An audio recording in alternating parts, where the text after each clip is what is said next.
Merci de nous préférer pour vous informer. Mesdames et messieurs, bonsoir et bienvenue dans cette nouvelle édition d'information. En dehors du lien privilégié que l'allaitement crée entre la mère et l'enfant, le lait maternel lutte contre les infections chez les nouveau-nés. C'est en cela et pour la santé des enfants que la coordination du système des Nations Unies en Guinée attire l'attention des opinions sur la nécessité d'allaiter les bébés pendant les 6 premiers mois. C'est un décryptage signé Djao Bachir. Recommandé pendant les 6 premiers mois du bébé, l'allaitement maternel selon l'Organisation mondiale de la santé comporte des bienfaits pour la santé de la mère et de l'enfant. Lors de la célébration de la semaine mondiale de l'allaitement maternel, la représentante du système des Nations Unies en Guinée n'a pas manqué de faire des plaidoyers en faveur de l'allaitement maternel. L'allaitement maternel est le meilleur moyen d'apporter aux nouveau-nés les nutriments dont ils ont besoin pour leur croissance harmonieuse. En effet, l'OMS recommande l'allaitement exclusif au sein du nourrisson jusqu'à l'âge de 6 mois. Et après 6 mois, son association a une alimentation complémentaire adaptée. Le lait maternel possède bien d'autres vertus. Selon des spécialistes, le fait d'allaiter au sein l'enfant pendant les 6 premiers mois réduit considérablement le taux de mortalité infantile. Comme l'attestent les enquêtes en la matière, les présentations qui nous ont été faites ce matin l'illustrent. Le lait maternel possède des propriétés nutritionnelles supérieures à toute autre forme d'alimentation pour les nourrissons. Le fait d'allaiter uniquement au sein pendant les 6 premiers mois diminue la mortalité des enfants de moins d'une année de plus de 13%. À en croire les chercheurs en nutrition infantile, le lait maternel regorge plus de 200 composants nutritifs et favorables à la santé. Et ces éléments joueraient un rôle important dans la santé de l'enfant. Extrêmement complet, le lait maternel est riche en protéines, vitamines et minéraux. Il fournit tout ce dont le nouveau-né a besoin au cours de ses premiers mois de croissance. L'avortement ou interruption volontaire des grossesses, un recours très usité pour des jeunes filles et femmes aujourd'hui en Guinée. D'après des spécialistes, ce acte s'explique par plusieurs facteurs. Le point avec Aïssata Fofana. À ce jour, l'on estime le taux d'avortement mondial à 35 pour 1000 femmes âgées de 15 à 45 ans en 2016. Des chiffres, bien que revus à la baisse comparativement à 1995, continuent de susciter des débats au sein des sociétés. En Guinée, par exemple, cette pratique, punie par la loi, s'effectue tout de même dans la clandestinité. Pour expliquer cet état de fait, Aïcha Keta, une étudiante, évoque le manque de moyens. Quand une fille arrive à tomber enceinte sans son consentement et qui ne peut vraiment pas prendre en charge cet enfant, elle est obligée de s'en débarrasser. Mais autour de la question, une autre thèse se dégage. Il y a des sujets, une fois en état de famille, comme mon homme le dit, nous voyons des risques qui peuvent entraver l'évolution du fœtus, alors on peut passer à cette pratique qui est l'avortement volontaire. En dépit des campagnes de sensibilisation sur le planning familial et le port de préservatifs, de nombreuses futures mères continuent à se débarrasser de leur fœtus dans les rues, poubelles et fosses septiques. Faut-il réintroduire l'enseignement des langues nationales dans le système éducatif guinéen? C'est une question qui reste encore suspendue, mais la promotion des langues locales semble intéresser les responsables de la maison d'édition Gandal. Pour eux, l'enfant qui commence par une langue locale a plus de chances que celui qui commence par une langue étrangère en termes de rapidité et de solidité d'acquisition des apprentissages. À Salom Kondé. La Guinée, de par le passé, a construit son système éducatif à travers la promotion des langues nationales dans les écoles. Un système qui a duré de 1966 à 1984 sous le régime de Sékou Touré, premier président de la Guinée. Ce plan éducatif apparaît de nos jours dans la ligne éditoriale de la maison d'édition Gandal comme une nécessité pour l'apprenant. Nous avons publié dans le passé, aussi bien en Malinké, en Poulard, en Soso, en Pelé et en Kissi. Nous avons publié des ouvrages de vulgarisation agricole et de vulgarisation de santé. Nous sommes les seuls ici à l'avoir fait. Et même si on n'a pas les moyens de continuer, mais moi c'est toujours avec fierté que je le dis, parce que c'est d'abord nos langues qui doivent passer avant le français, même si c'est la langue officielle. Selon les responsables de cette structure de publication des manuels scolaires, l'enseignement des langues locales facilite l'apprentissage des langues étrangères. Tout le monde sait qu'un enfant qui arrive à l'école en première année et qui apprend dans sa langue maternelle a 90% de chance minimum de plus que celui qui vient au premier jour apprendre dans une langue européenne, que ce soit le français, l'anglais, l'espagnol ou autre, aussi bien en termes de rapidité et de solidité d'acquisition des apprentissages. Dans beaucoup de pays ouest-africains aujourd'hui, vu son importance, un accent particulier est mis sur ce volet d'éducation. Pour Ali Ousso, les partenaires financiers soutiendraient bien cette initiative. Il y a une importante initiative qui vient de se mettre en place. 4 parmi les principaux bailleurs internationaux de fonds de l'éducation se sont réunis et ils viennent de lancer ce qu'on appelle le Fonds mondial du livre, qui va générer des montants énormes d'argent et qui vont être spécifiquement dédiés à supporter l'approvisionnement en manuels scolaires et en matériel de lecture dans les écoles au bénéfice de tous les enfants, mais dans les langues nationales. Même si les éditeurs reconnaissent que ce système est bénéfique pour l'acquisition d'un bon résultat scolaire, il n'y a aucun indicateur aujourd'hui qui prouve que le pays est en phase de renouer avec l'utilisation des langues nationales comme langue d'enseignement. La menuiserie est un métier très convoité par les jeunes Guinéens. À travers leur génie créateur, ces ouvriers transforment des planches en meubles destinés à la vente. Leur exposition se voit le long des rues de Conakry. Pour en savoir plus sur cette activité génératrice de revenus, notre reporter Salimatou Baldé est allé à leur rencontre. Suivez son reportage. À Kaloum, plus précisément à la gare, se trouve une menuiserie où on confectionne les meubles en bois rouge. Ces ouvriers travaillent des planches afin d'obtenir des armoires, des tables, des lits ou des coiffeuses. Selon eux, ces meubles fabriqués en bois sont plus garantis et plus résistants que ceux des galeries. Ces meubles-là ne se gâtent pas aussi facilement. On peut faire 20 ans avec parce que c'est résistant. Mais avec de la galerie, dès qu'il y a fraîcheur, il se gonfle et finalement il se gâte vite. Plusieurs sortes de bois rentrent dans la fabrication de ces meubles, mais le plus utilisé est celui qu'on appelle le bois rouge. Les planches de ces bois coûtent excessivement cher selon maître Ousmane Kamara, et avec cette difficulté de trouver du bois, certains clients préfèrent de bloquer plus de 30 millions de nos francs pour les meubles des galeries au lieu de ceux du bois rouge à 20 millions.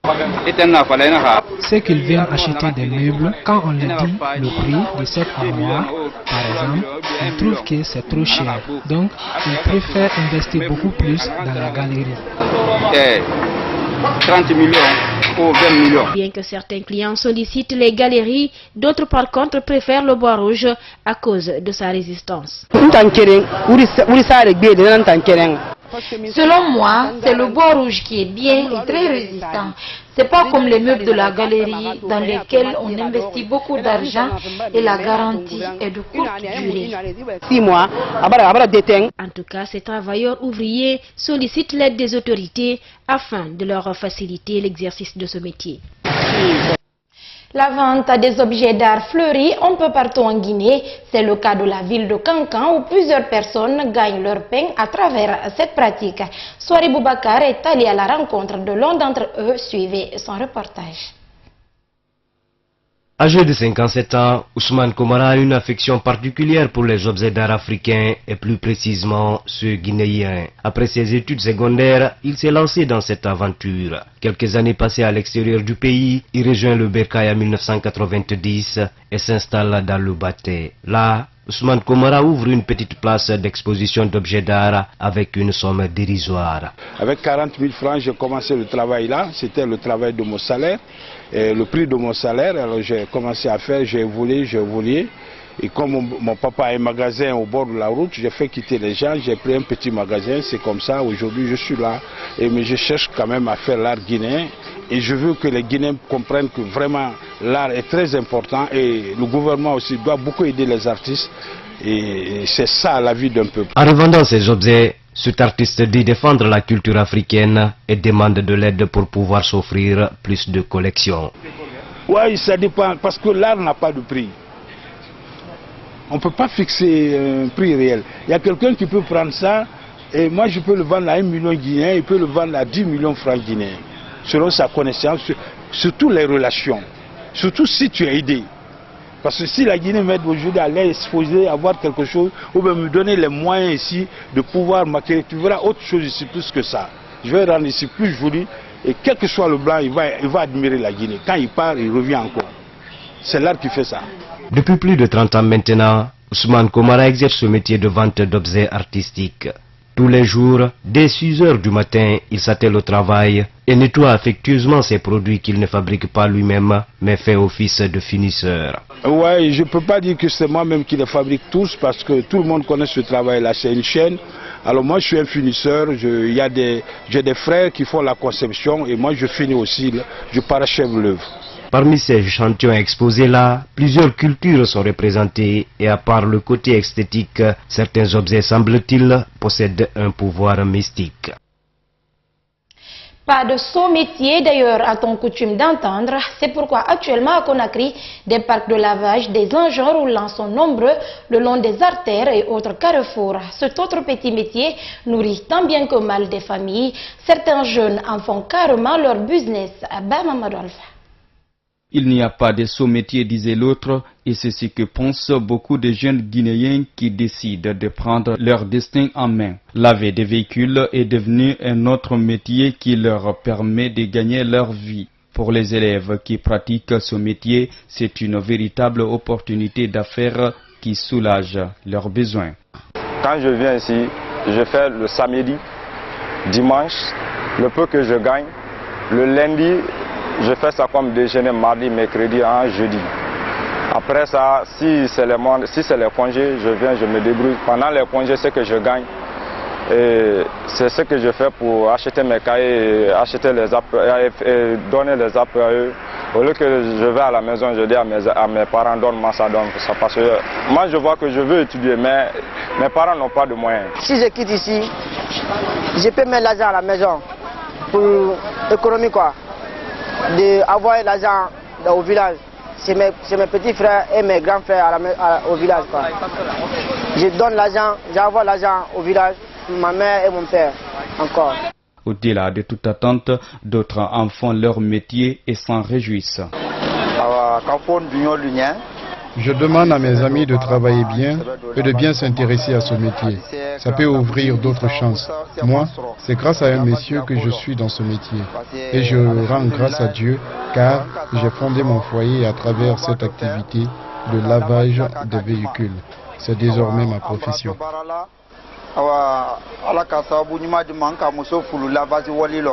Vraiment, on entend le débrouiller ici petit à petit. Vraiment, on demande les gens de venir se lever, on va dérouler un peu. Parce que pour venir t'asseoir à la maison ou bien venir voler comme ça c'est pas bon. Les gens n'ont qu'à sortir, venir cesser le travail, n'ont qu'à travailler, débrouiller pour en attendant, pour qu'il va gagner petit à petit. On ne peut pas rester comme ça, on dit le gouvernement on va dire de gagner, sortir comme ça, rentrer comme ça c'est pas bon. Malgré le taux de chômage très élevé des jeunes, nombre d'entre eux se créent de l'emploi à la différence d'autres qui se perdent dans la paresse. Une preuve de courage et de motivation qui mérite d'attirer l'attention des autorités à tous les niveaux. L'humanité s'apprête à célébrer le 1er décembre prochain la journée mondiale de lutte contre le VIH-Sida. Les acteurs du cinéma guinéen ne comptent pas rester en marge de cette célébration. La structure Culture guinéenne en valeur entend lancer ce jour le film intitulé À qui la faute. L'œuvre raconte l'histoire d'une patronne atteinte du VIH qui finit par contaminer un de ses employés. La suite dans ce reportage de Salou Yambounou. De l'amour à la déception, À qui la faute nous plonge au cœur d'une histoire qui se termine par une désolation. En résumé, À qui la faute c'est quoi? C'est l'histoire de trois jeunes. C'est l'histoire de trois jeunes, genre l'acteur principal, sa fiancée, sa patronne. Sa patronne qui a le sida et qui fait des avances aux jeunes voir il est intelligent, beau, mignon, pour coucher avec elle. Et en temps, le jeune a le sida, et puis voilà, c'est parti comme ça pour sa fiancée aussi. Ce court-métrage se révèle comme un message lancé à l'endroit de chaque Guinéen pour prendre des mesures en vue d'éviter cette maladie qui fait des milliers de victimes chaque année à travers le monde. Dans ce film, on a un message qu'on veut véhiculer, dire aux jeunes que le sida c'est quelque chose qui n'est pas visible. Donc si réellement tu ne te protèges pas, il n'y a pas d'abstinence, tu peux l'avoir. Là, il n'y a pas de médicament pour ça.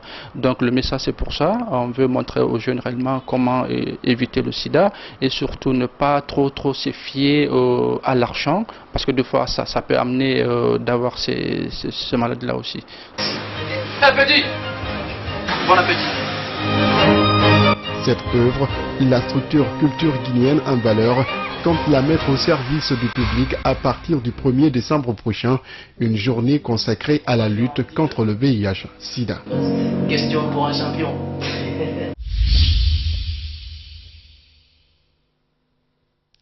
Parlons à présent de la COP22 qui s'est achevée hier à Marrakech.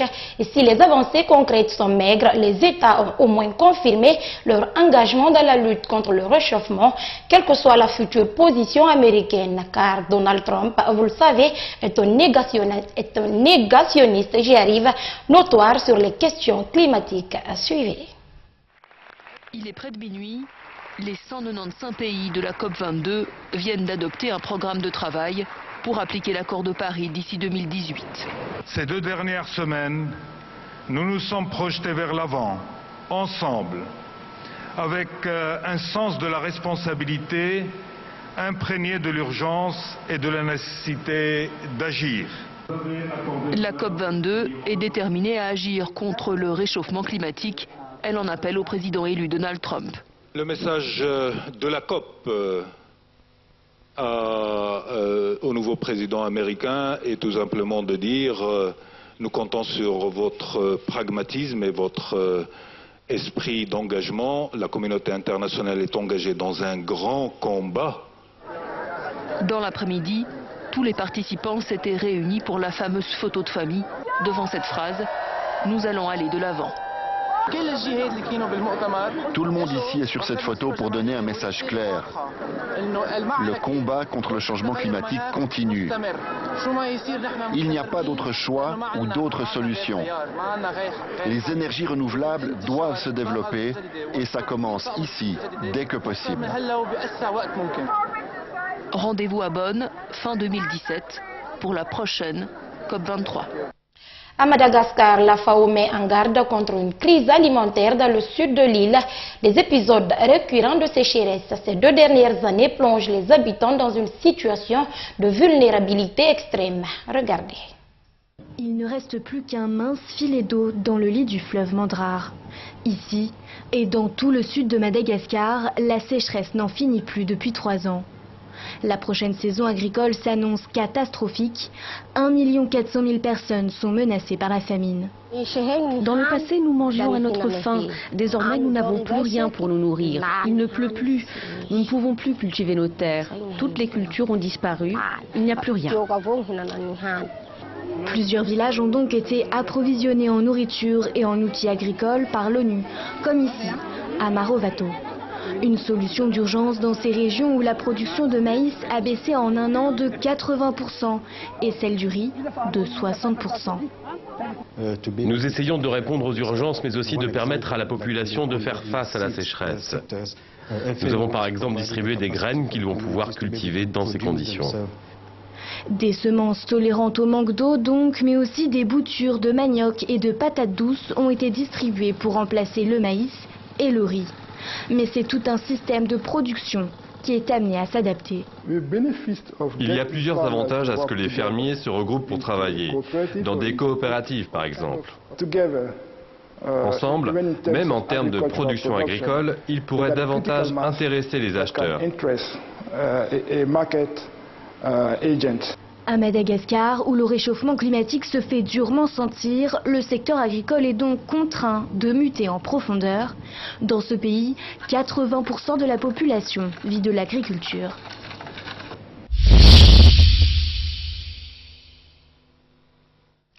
En Haïti, la population est appelée demain pour élire son prochain président. L'ONU appelle à une participation citoyenne après le report du scrutin à 2 reprises, l'une pour cause de fraude, puis ensuite pour des raisons logistiques après le passage dévastateur de l'ouragan Macho. Alors aujourd'hui, quels candidats se font face? Suivez leur présentation. Une démonstration de force pour montrer qu'ils sont là et faire basculer l'élection. Derrière les deux favoris, Jovenel Moïse et Jude Célestin, 2 candidats sortent du lot. Moïse Jean-Charles, le candidat du parti Piti Dessalines, un sénateur de 49 ans qui joue sur son image de farouche opposant au président sortant Michel Martelly. Il sait que la crise constitutionnelle qui dure depuis plus d'1 an nuit au pays et cherche le soutien de la communauté internationale. Aujourd'hui, Haïti est prêt à coopérer du nord au sud, mais nous sommes déterminés à développer de bonnes relations avec les pays occidentaux. Nous avons besoin des Américains, des Français et des Canadiens. L'autre outsider travaille aussi son image en prenant des bains de foule. Maryse Narcisse, médecin de carrière de 57 ans, est soutenue par l'ancien président Jean-Bertrand Aristide. Elle espère bénéficier de la popularité retrouvée de celui qui avait été chassé du pouvoir en 2004. S'il est accusé d'incitation à la violence, le discours de la candidate, lui, est celui de l'unité. Tous les enfants d'Haïti doivent se rassembler pour changer le pays. Je suis ici pour rassembler ces enfants et faire en sorte qu'Haïti puisse avancer. Derrière les démonstrations de force, la participation attendue risque d'être faible. Lors du scrutin de 2015, seulement 1/4 des 6,5 millions d'inscrits avaient voté. La tâche est encore plus compliquée dans le sud du pays, dévasté par l'ouragan Matthew.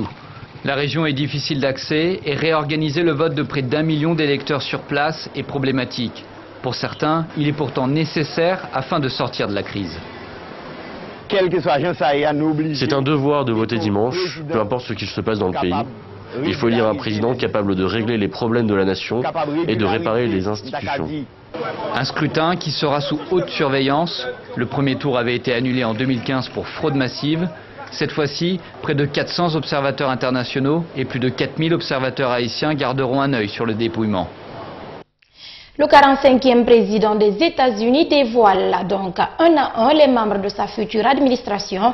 Sans surprise, les premières nominations réjouissent les durs des républicains et alarment les démocrates. Que ce soit à la sécurité nationale, à la CIA ou à la justice, les 3 tenants du titre ont par le passé tenu des propos offensants contre les sans-papiers, les musulmans ou les noirs. Suivez. Dans le hall de la tour Trump à New York, le va-et-vient de ceux qui constitueront la future équipe du nouveau président. Et finalement, c'est bien une ligne dure qui se dégage. Première nomination clé, Jeff Sessions, prochain ministre de la Justice. L'un des plus conservateurs des élus du Congrès. Intransigeant sur l'immigration illégale, opposé à l'avortement et au mariage homosexuel. Ses propos ouvertement racistes dans les années 80 le poursuivent encore aujourd'hui. Autre poste stratégique, Michael Flynn. Ce sera le monsieur sécurité de Donald Trump. Ancien directeur du renseignement militaire, connu pour ses positions radicales. Sa cible numéro 1, l'islam, qu'il associe sans distinction au djihadisme. Nous avons un problème majeur, c'est l'islam. Cette religion est un problème. Je ne parle pas du monde musulman, mais de l'islam. Son allié, la Russie de Vladimir Poutine, avec qui il veut développer de meilleures relations. 3e gros portefeuille pour l'ultra-conservateur Mike Pompeo, prochain directeur de la CIA. Il a critiqué sans relâche l'administration Obama. C'est un farouche opposant à l'Iran et à l'accord sur le nucléaire. Les consultations se poursuivent ce week-end. Donald Trump vient d'arriver dans l'une de ses résidences secondaires pour travailler. Ces nominations devront être validées prochainement par le Sénat. Nous voilà à la fin de cette édition d'information. Ce fut un plaisir pour moi de vous servir. Excellent week-end où que vous soyez. Au revoir.